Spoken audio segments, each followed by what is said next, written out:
Vous écoutez Yubi Sport, une émission le sport s'exprime sans limite et comme des coutumes. On commence avec les Léopards de la République démocratique du Congo et les premiers noms, celui de Gaël Kakouji. Un nouveau défi en Belgique pour les défenseurs belgo-congolais. On commence avec une nouvelle qui concerne directement un joueur belgo-congolais qui poursuit son parcours dans le football belge. Il s'agit de Gaël Kakouji, défenseur central âgé de 27 ans, qui vient de franchir quand même une nouvelle étape dans sa carrière en s'engageant avec l'équipe de Lokeren, club évoluant en deuxième division belge. Gaël Kakouji qui arrive en provenance des Serbik, formation qui évolue au niveau national en Belgique. Ces changements des clubs qui représentent donc une évolution importante pour le défenseur qui va désormais tenter de s'imposer à un niveau plus élevé et surtout de gagner progressivement une place importante dans l'effectif des Lokeren. À 27 ans, Kakouji s'y trouve dans une période de sa carrière où la régularité et l'expérience peuvent jouer un rôle déterminant. Un défenseur central des étages possède généralement davantage de maturité déjà dans la lecture des jeux, dans les placements et dans les gestions. Voilà, dans la gestion, voulais dire, des moments difficiles d'une rencontre. Et pour lui, cette signature n'est donc pas simplement un changement des maillots, c'est une occasion de donner quand même un nouvel élan à sa carrière. Les passages des Serbik à Lokeren peut également être interprété comme une volonté du joueur de franchir quand même un palier. Il quitte une formation des niveaux nationaux pour rejoindre quand même un club qui nourrit certainement des ambitions plus importantes. Dans ce genre de transferts, la concurrence sera évidemment présente. Kakouji devra convaincre son entraîneur, gagner du temps de jeu et surtout démontrer qu'il possède quand même les qualités nécessaires pour s'imposer dans un championnat où chaque erreur défensive peut coûter cher. Son profil belgo-congolais qui mérite également d'être suivi avec attention, comme plusieurs joueurs issus quand même de la diaspora congolaise. Son parcours pourrait à terme intéresser les observateurs du football congolais. Il faudra évidemment suivre son évolution avant de tirer quand même des conclusions. Mais chaque joueur congolais ou d'origine congolaise qui progresse dans un championnat européen constitue quand même un dossier à surveiller. Et pour Kakouji, le message est donc clair. Nouveau club, nouveau challenge et nouvelle possibilité de se faire remarquer. La prochaine étape sera donc de savoir quelle place il occupera dans les dispositifs des Lokeren et s'il parviendra à transformer quand même cette opportunité en véritable tremplin. Parlons de Cédric Bakambu parce que les discussions avec International ne progressent pas. C'est un autre dossier qui retient l'attention. Cédric Bakambu parce que l'attaquant congolais est associé à un possible enterré du club brésilien International. Mais pour le moment plutôt, les discussions ne semblent pas avancer de manière concrète. C'est un dossier particulièrement intéressant parce que Cédric Bakambu possède une expérience internationale considérable. L'attaquant congolais qui a connu plusieurs championnats et plusieurs environnements footballistiques au cours de sa carrière. Son nom continue donc naturellement d'attirer l'attention lorsqu'une formation cherche un joueur offensif expérimenté. Mais dans le football, l'intérêt d'un club et la conclusion d'un transfert sont des choses complètement différentes. Entre les premières discussions et la signature d'un contrat, plusieurs éléments doivent encore être réglés. Les conditions financières, la durée du contrat, les salaires, les exigences du joueur, les besoins du club et parfois même la situation contractuelle avec la formation actuelle. Même si pour le moment, M. Bakambu a quand même jeté l'éponge avec l'équipe de Real Betis.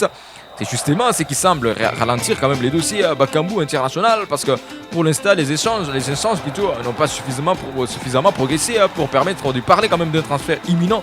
Il faudra donc éviter de présenter Cédric Bakambu comme déjà acquis au club brésilien. Nous sommes encore dans une phase où les négociations doivent éventuellement évoluer. Le marché des transferts peut aller très vite. C'est une discussion qui semble bloquée aujourd'hui peut répondre demain. Tout comme un dossier qui paraît bien engagé peut finalement échouer. Et pour Cédric Bakambu, l'enjeu est également important pour sur les plans sportifs. À ce stade de la carrière, les choix de son prochain club devront être particulièrement réfléchis.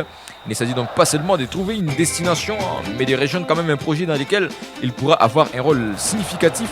Les championnats brésiliens pourraient représenter quand même une nouvelle expérience pour l'attaquant congolais. Mais avant de parler de cette nouvelle aventure, il faudra attendre quand même de voir si International décide réellement d'aller plus loin dans les discussions. Et pour l'instant, le dossier est ouvert, mais il n'y a pas encore de véritables avancées. C'est donc une affaire à suivre. Aaron Wan-Bissaka, Aston Villa ne lâche pas l'affaire parce qu'on termine avec un autre dossier particulièrement intéressant concernant un joueur à double appartenance congolaise. Il s'agit d'Arnold Wan-Bissaka parce que jusqu'à présent il a quand même une double appartenance assez consciente de son club parce qu'avec son équipe de West Ham ainsi que l'équipe il faut le dire, c'est quelqu'un qui essaie un peu de faire des sommets pour parvenir à impressionner parce que de part et d'autre ça circule les noms d'Arnold Wan-Bissaka chez Aston Villa Et c'est pour ça que nous avons dit qu'il a une double appartenance parce qu'il peut poursuivre sa carrière, bien évidemment, dans son club en Championship. Toutefois, il peut évoluer avec Aston Villa.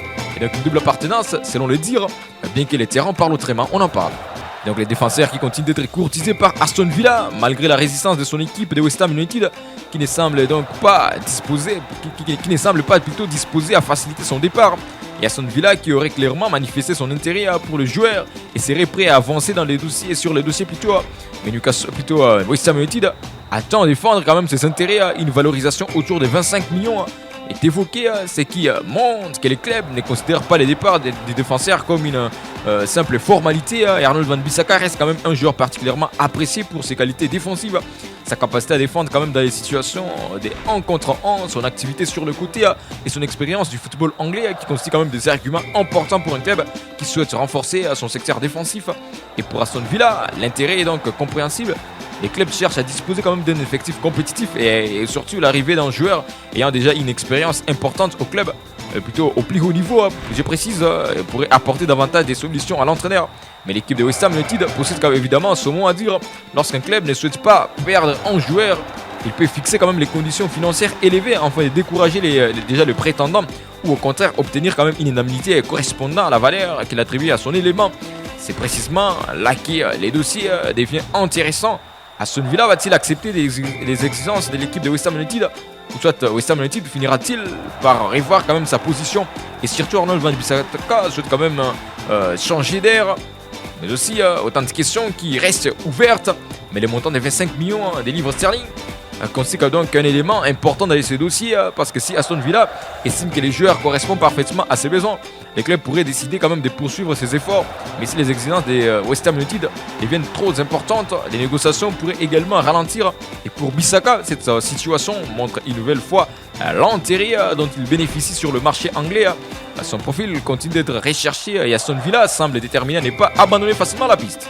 Les DC Virunga qui poursuit également sa préparation avec une dynamique un peu plus positive après avoir connu des défaites en amical dans le cadre de sa campagne en Coupe du Monde ainsi que match nul. Les Montagnards ont quand même cette fois réussi à s'imposer.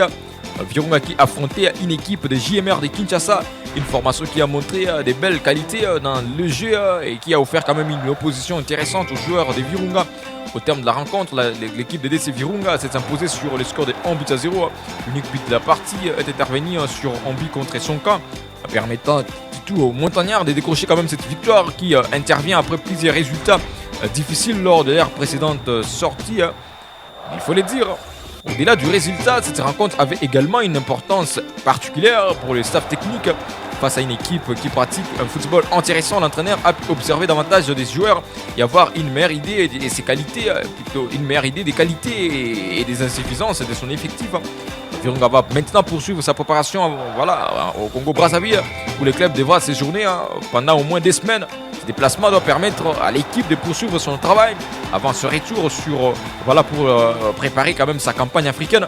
Après plusieurs matchs de préparation, les Montagnards commencent donc progressivement à retrouver leurs repères et la victoire contre JMR apporte forcément un peu plus de confiance, même si le staff sait qu'il reste encore du travail avant les séances officielles. Les clubs congolais, des clubs de préparation et plutôt des clubs congolais, des préparations, des objectifs importants. Les Aigles du Congo qui regardent vers les championnats nationaux et la Ligue des Champions, tandis que Virunga poursuit sa montée en puissance avant ses prochaines séances nationales et continentales, plutôt africaines ou continentales, bien évidemment la Coupe de la Confédération. Merci mesdames et messieurs d'avoir suivi cette vidéo. Je vous invite à vous abonner massivement et surtout, ne pas oublier d'activer la cloche de notification pour ne rien rater de nos prochaines vidéos. Merci.